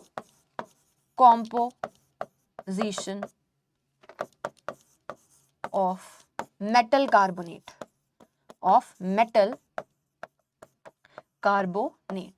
ठीक है। इसको जब मैंने क्या करा, हीट करा, तो मेरे को क्या मिलेगा, मेरे को कैल्शियम का ऑक्साइड मिला, जो कि मेटल का ऑक्साइड है, यानी कि ये क्या है, बेसिक। और साथ में CO2 गैस यहाँ से रिलीज होगी। क्यों, क्योंकि मैंने बताया था जब भी कार्बोनेट होगा तो आपको CO2 गैस तो मिलेगी ही मिलेगी, ठीक है। आई होप आप सभी को क्लियर हो गया है सारी की सारी प्रिपरेशंस, ठीक है।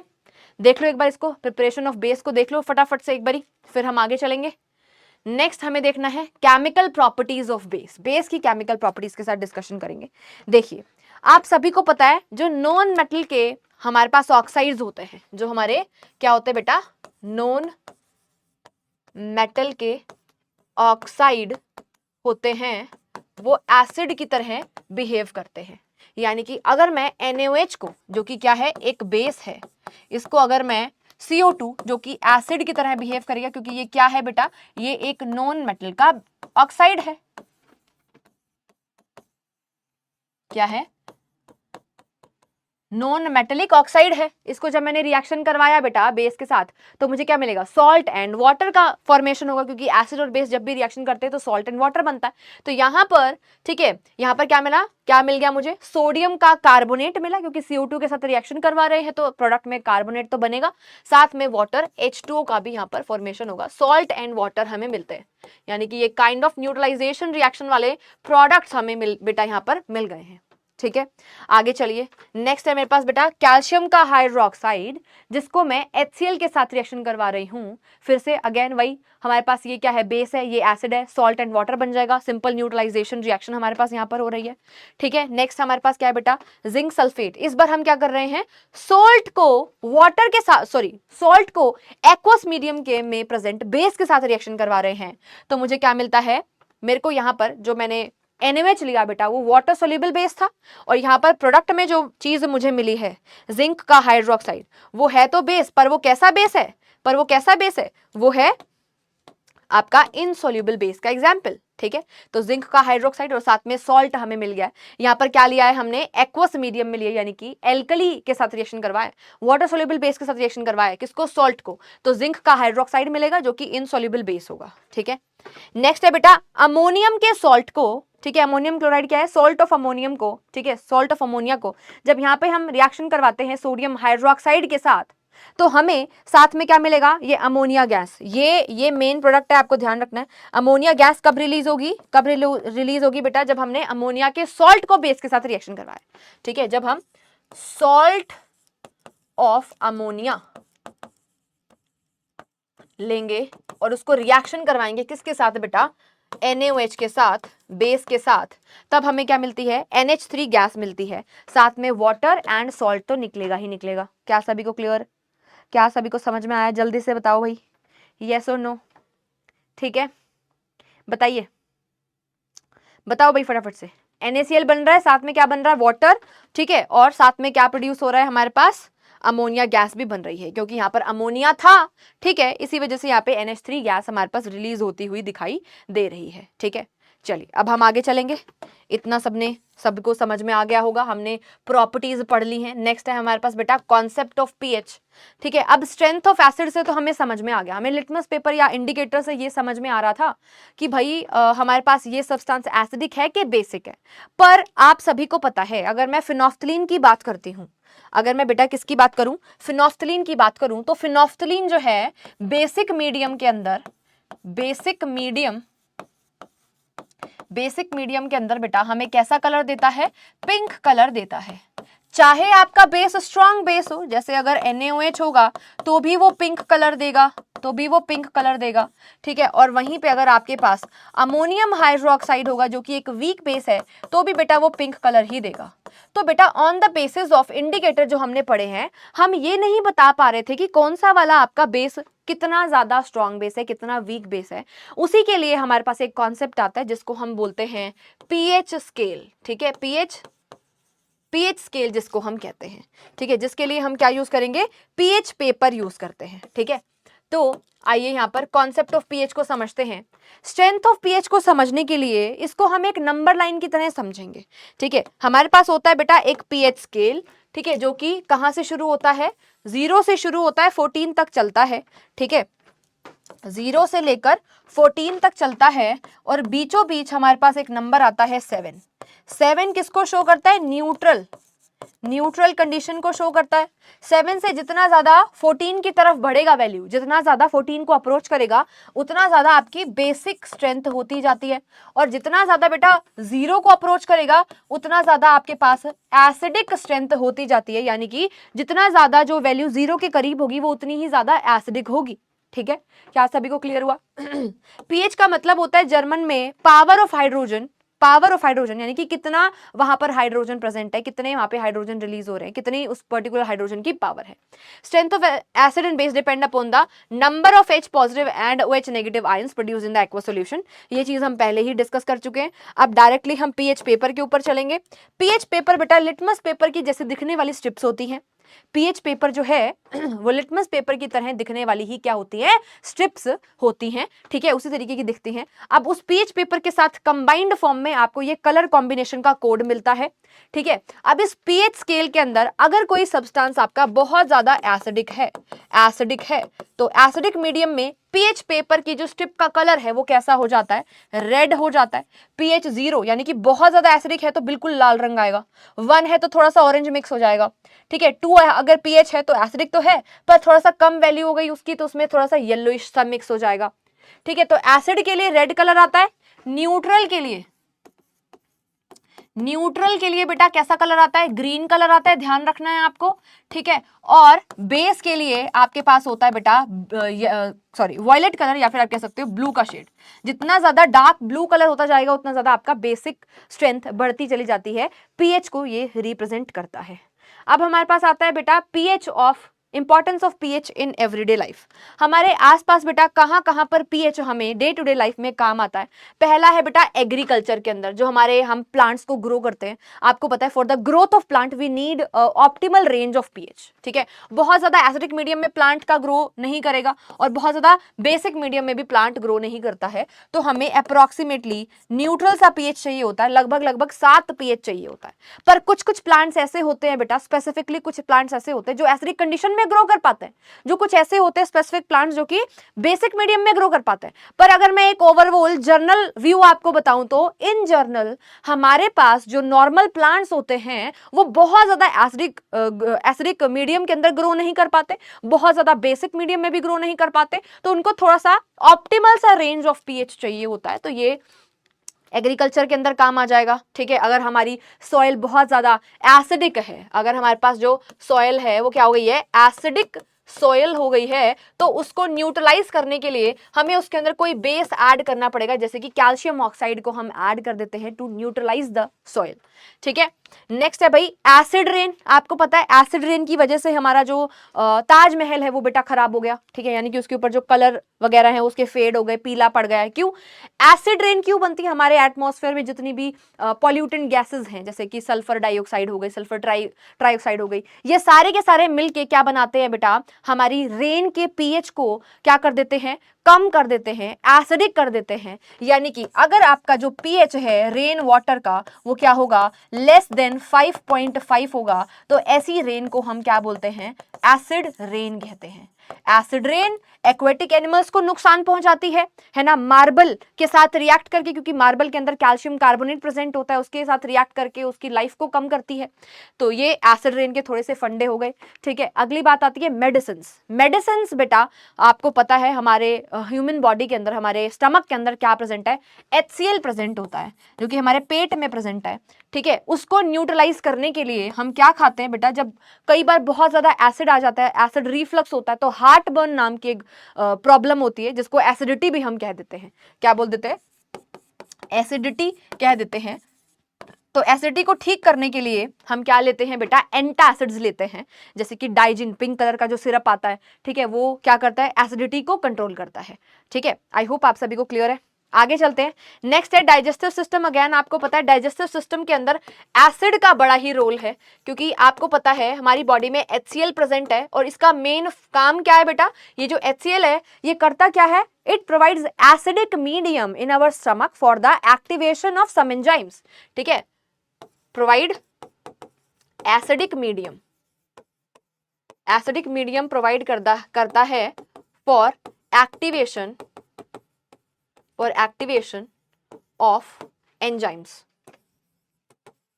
डाइजेशन लिख लो तुम सीधा, ठीक है।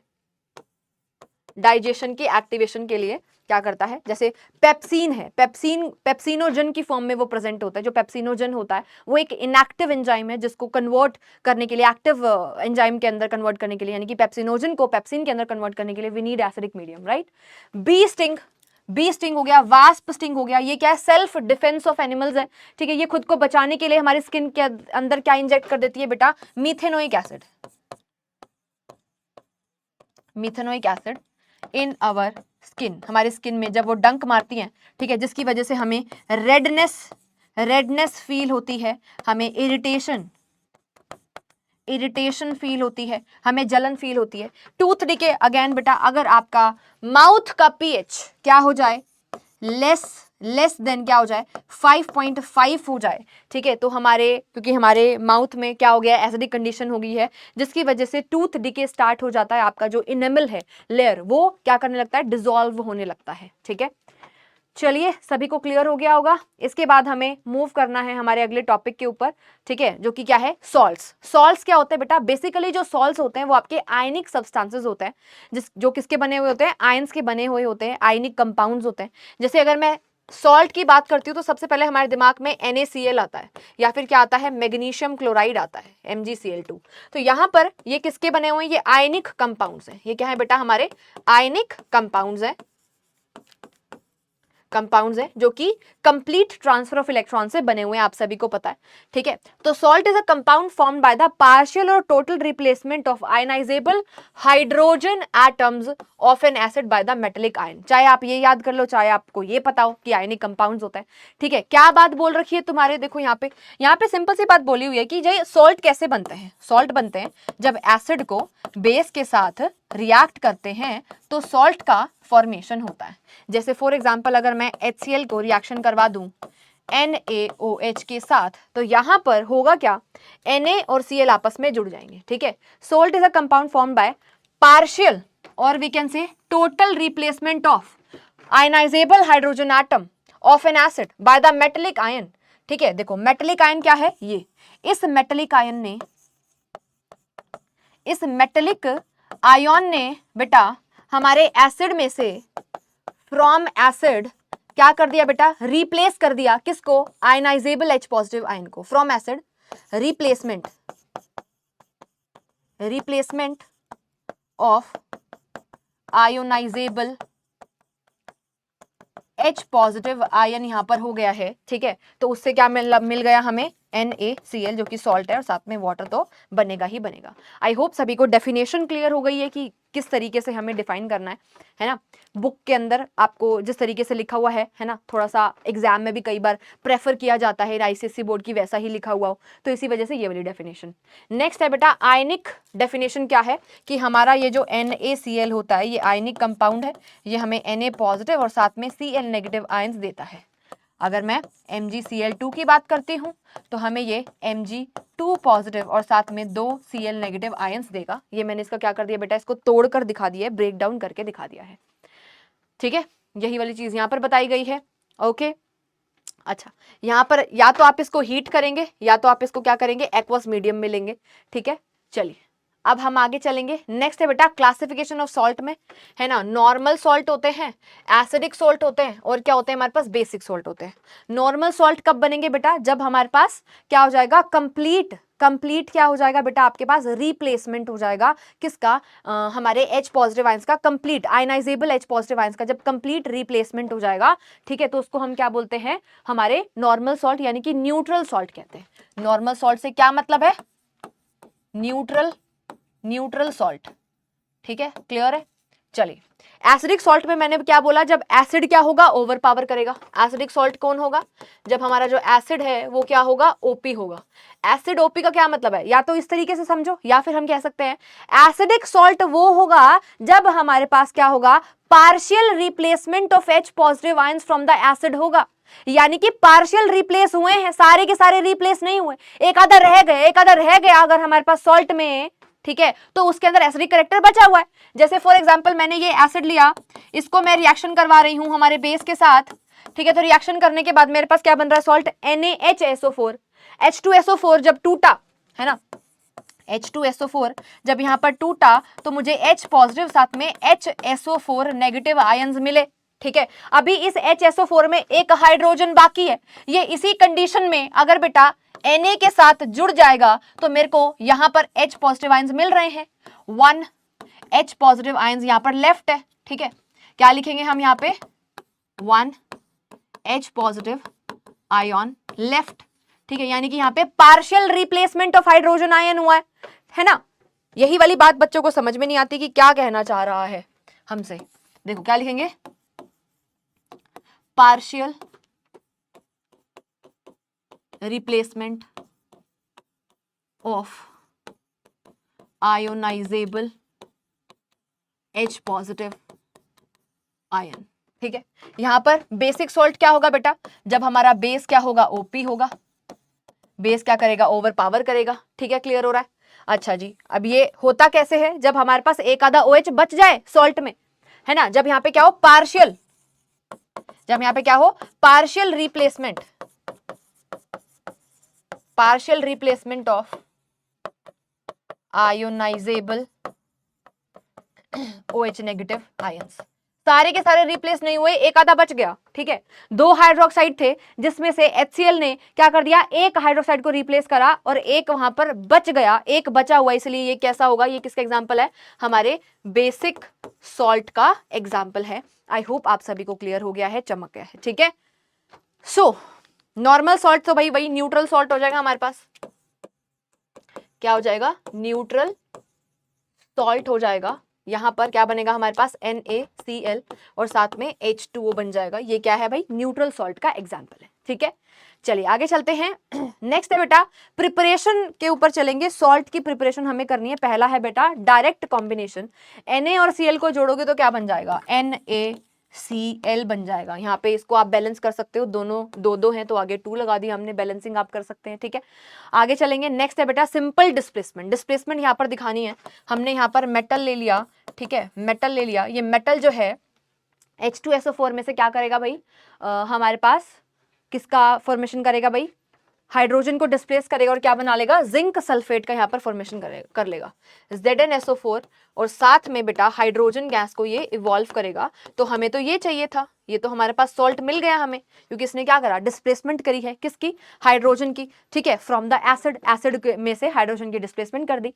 नेक्स्ट देखिए, नेक्स्ट है बेटा डीकॉम्पोजिशन। अब हम क्या कर रहे हैं, डीकॉम्पोजिशन कर रहे हैं। क्या लिया हमने, सोडियम का बाइकार्बोनेट ले लिया, साथ में एसिड ले लिया है। ठीक है बेटा, बाइकार्बोनेट आपको पता है, मेटल का बाइकार्बोनेट कैसा होता है बेटा, आप सभी को पता है कैसा होता है, स्लाइटली बेसिक इन नेचर होता है। तो भाई बेस को अगर तुम एसिड के साथ रिएक्शन करवाओगे तो मेरे को एक बात बताओ, सॉल्ट एंड वाटर नहीं बनेंगे क्या, यस मैम बनेंगे। तो बनाओ भाई सॉल्ट वाटर, क्योंकि कार्बोनेट है तो CO2 भी बनेगा, क्योंकि कार्बोनेट है तो CO2 भी बनेगा। भाई सॉल्ट ही तो चाहिए था, सॉल्ट ही तो चाहिए था, वो मिल गया हमें। ठीक है, आगे चलिए। नेक्स्ट है बेटा यहाँ पर डीकॉम्पोजिशन ऑफ सल्फाइट की यहाँ पर हम बातें कर रहे हैं। तो ये क्या है, सोडियम सल्फाइट हमने ले लिया। ठीक है, जब सल्फाइट होगा तो सेम यहाँ पर हमें क्या मिल गया, SO2, कार्बोनेट था तो CO2 मिल गया, क्या मिला यहाँ पे, SO2 मिल गया। फिर से रिपीट हो रही है वो वाली सेम रिएक्शंस। यहाँ पर भी जब मैं इसको एसिड के साथ रिएक्शन करवाऊंगी तो मुझे क्या मिलेगा बेटा, सॉल्ट मिलेगा, वाटर, और साथ में SO2 भी रिलीज हो जाएगी। ठीक है, आगे चलते हैं। नेक्स्ट है बेटा सल्फाइड। मैंने क्या कहा था बेटा, जब भी हमारे पास सल्फाइड होगा तो हमें सॉल्ट तो मिलेगा ही मिलेगा, सॉल्ट के साथ जो दूसरी चीज जो गैस रिलीज होगी वो क्या होगी, H2S गैस रिलीज होगी। आई होप आपको क्लियर हो गया है, सेम कॉन्सेप्ट रिपीट होंगे बार बार। चलिए नेक्स्ट है बेटा हमारे पास प्रॉपर्टीज ऑफ सॉल्ट। सॉल्ट की प्रॉपर्टीज को देखते हैं। सबसे पहला पॉइंट बेटा, ये कैसे होता है, इलेक्ट्रोवेलेंट कंपाउंड होते हैं, यानी कि आयनिक कंपाउंड होते हैं। ये किस चीज के बने होते हैं, आयंस के बने हुए होते हैं, और इनका फॉर्मेशन जो होता है वो कंप्लीट ट्रांसफर ऑफ इलेक्ट्रॉन से होता है। ठीक है, चलिए, दे कंडक्ट इलेक्ट्रिसिटी, ये क्या करते हैं, गुड कंडक्टर होते हैं बेटा इलेक्ट्रिसिटी के। ठीक है, कंडक्ट करते हैं इलेक्ट्रिसिटी को। कहां पर कंडक्ट करेंगे, मोल्टन स्टेट के अंदर करते हैं और एक्वा स्टेट के अंदर करते हैं, सॉलिड स्टेट के अंदर नहीं करते। ठीक है, जो हमारे सॉल्ट्स होते हैं वो बैड कंडक्टर होते हैं इलेक्ट्रिसिटी के इन सॉलिड स्टेट। ठीक है, ये बात आपको ध्यान रखना है, क्योंकि सॉलिड स्टेट के अंदर फ्री आयंस प्रेजेंट नहीं होते हैं। ये सारी चीजें मैं आपको किसमें पढ़ा चुकी हूं, चैप्टर नंबर 2 केमिकल बॉन्डिंग। ठीक है, केमिकल बॉन्डिंग के अंदर पढ़ा चुकी हूं, जो कि सेम कॉन्सेप्ट फिर से इस चैप्टर के अंदर रिपीट हो रहा है। चलिए आगे चलेंगे। नेक्स्ट है हमारे पास salts are non volatile solids. जो सॉल्ट होते हैं वो कैसे होते हैं, नॉन वॉलेटाइल सॉलिड्स होते हैं, and they form crystals also, crystals भी बनाते हैं। नॉन वॉलेटाइल, वॉलेटाइल का मतलब होता है जो कि रूम टेम्परेचर के ऊपर जल्दी से वेपर्स बना के उड़ जाए। जैसे कि आपने देखा होगा परफ्यूम जो है या फिर नेल पेंट रिमूवर जो है, अगर आप उसकी बॉटल को ओपन रख देते हो तो वो उड़ जाता है। ठीक है, वो वेपराइज हो जाता है, वो उड़ जाता है। ठीक है, तो यहाँ पे नॉन वॉलेटाइल का मतलब क्या है, उसके वेपर्स नहीं बनते हैं। सॉल्युबिलिटी ऑफ सॉल्ट की बात करें तो most of the salts are soluble in the water, है ना। मैंने आपको सेम चीज सॉल्युबिलिटी के बारे में भी समझाया था, है ना, लास्ट वाले चैप्टर के अंदर। आपको हमेशा ये देखना है जब भी सॉल्युबिलिटी की बात होगी तो हमारे पास एक रूल है, लाइक डिसॉल्व्स लाइक।